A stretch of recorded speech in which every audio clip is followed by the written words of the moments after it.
Prince Harry today claimed a monumental victory as the Sun newspaper admitted for the first time that illegal methods were used in its reporting. Its publisher, News Group newspaper, apologised for serious intrusion into the Duke of Sussex's private life.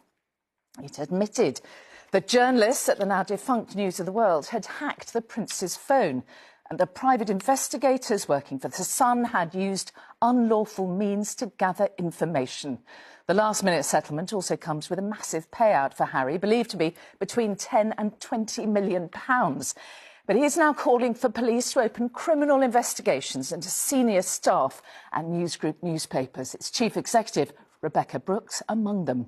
Our royal editor, Chris Shipp, reports on the admission that Harry has waited years to hear. What happened in a London courtroom today was mostly about Prince Harry, but Prince Harry wasn't there. He is in California, where he was pictured with those fighting the wildfires. But what he instructed his lawyers to do had significant consequences in court. Harry and former Labour MP Tom now Lord Watson, who was at the High Court this morning, were the last two claimants standing. But before this trial heard a word of evidence, a statement from the publishers of The Sun, which stopped the trial in its tracks. The judge was told News Group newspapers offers a full and unequivocal apology to the Duke of Sussex for the serious intrusion by The Sun between 1996 and 2011 into his private life, including incidents of unlawful activities carried out by private investigators working for The Sun. The damages agreed will exceed £10 million, but for Harry, as his lawyer said outside court, this was never about the money, but about the admission of wrongdoing.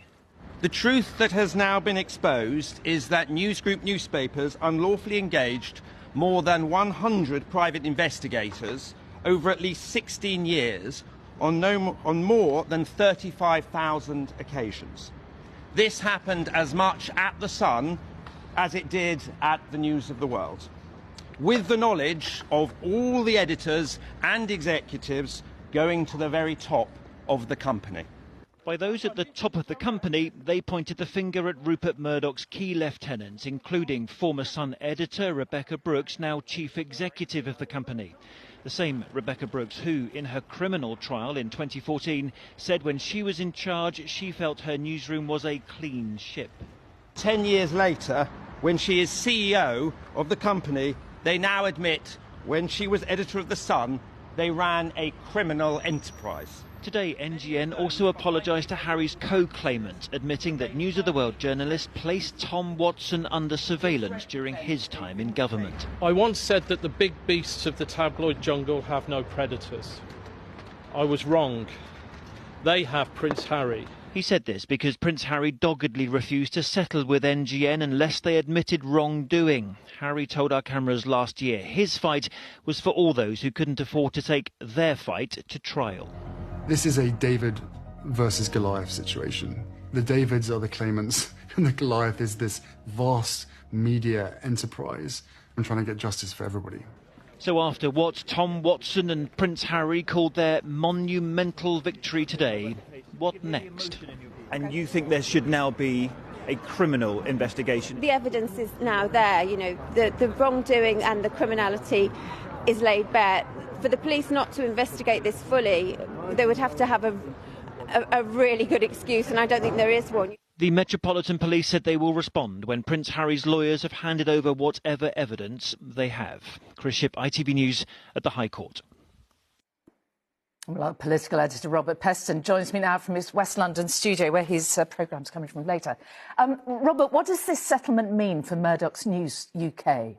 Well, it's momentous, and my goodness, the last few hours were like an episode of that mega drama about media and money. Succession calls from lawyers going in to Prince Harry in California, to Lachlan Murdoch, the son of Rupert Murdoch on the other side of the world, who finally gripped this crisis, frankly, for Murdoch's News Group. And it is really extraordinary after all these years that finally they have admitted that the Sun newspaper engaged in unlawful news gathering on a seemingly industrial scale. And this will reverberate, partly because the police are investigating whether to reopen the phone hacking inquiry, because the former Prime Minister, Gordon Brown, has alleged that there was destruction of vital evidence, perjury, that there was perversion, in his words, of the course of justice.